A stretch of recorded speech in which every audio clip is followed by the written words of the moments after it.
আবার জালে জঙ্গি, এবারও সেই আনসারুল্লাহ বাংলা টিম।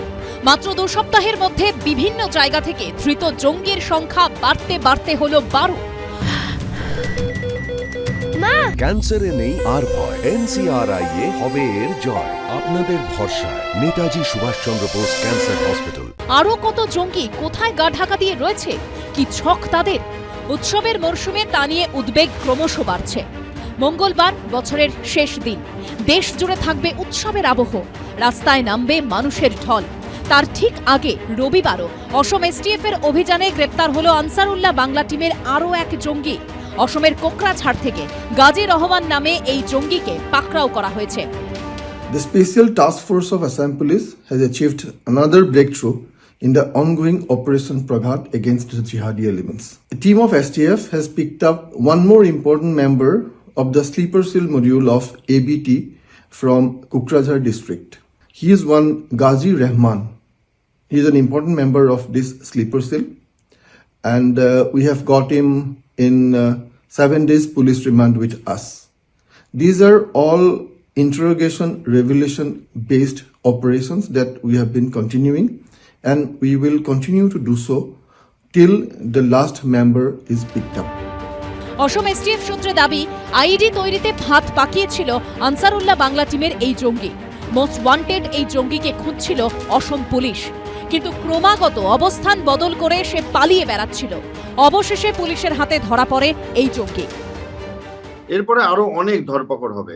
একটাই আশঙ্কা যে তার আগে কোনো নাশকতার ঘটনা না ঘটে, ধরপাকড় করে যদি এরা ভয় পেয়ে যায় এবং দেশ ছেড়ে পালিয়ে যায়, নানাভাবে পশ্চিমবঙ্গ ছেড়ে দেয়, আসাম ছেড়ে দেয়, ত্রিপুরা ছেড়ে দেয়, মেঘালয় ছেড়ে দেয়, যেখানে বর্ডার গুলো আছে, তাহলে সাধারণ মানুষ একটা শান্তি পাবে, স্বস্তি পাবে।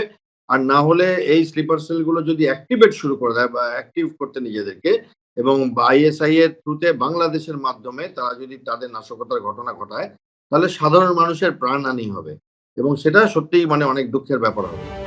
অসম STF সূত্রে খবর, তদন্তে জানা গেছে ভারতে স্লিপার সেল তৈরি করার চেষ্টা করছিল আল কায়দা অনুপ্রাণিত আনসারুল্লাহ বাংলা টিম, যার লক্ষ্য তরুণ প্রজন্মের মগজ ধোলাই করে জেহাদের বিষ ছড়িয়ে দেওয়া।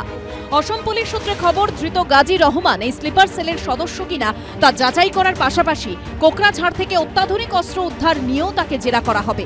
জানতে চাওয়া হবে কোথা থেকে আইডি প্রশিক্ষণ নিয়েছিলেন গাজী রহমান।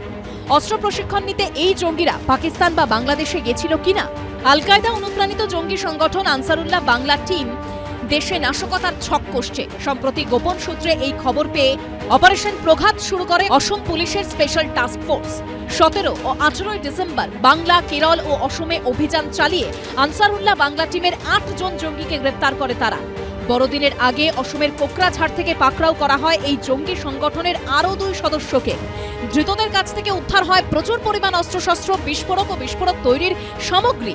এরপর অসমের ধুবড়ির বান্ধবপাড়া থেকে গ্রেপ্তার হয় আরও এক ABT জঙ্গি। এবার অসম থেকে গ্রেপ্তার হলো ABT জঙ্গি গাজী রহমান। এই নিয়ে 2 সপ্তাহের মধ্যে অসম STF এর অপারেশনে গ্রেপ্তার হওয়া জঙ্গির সংখ্যা বেড়ে হলো 12, যার মধ্যে 2 জনকে রাজ্যের মুর্শিদাবাদ থেকে গ্রেপ্তার করা হয়েছে।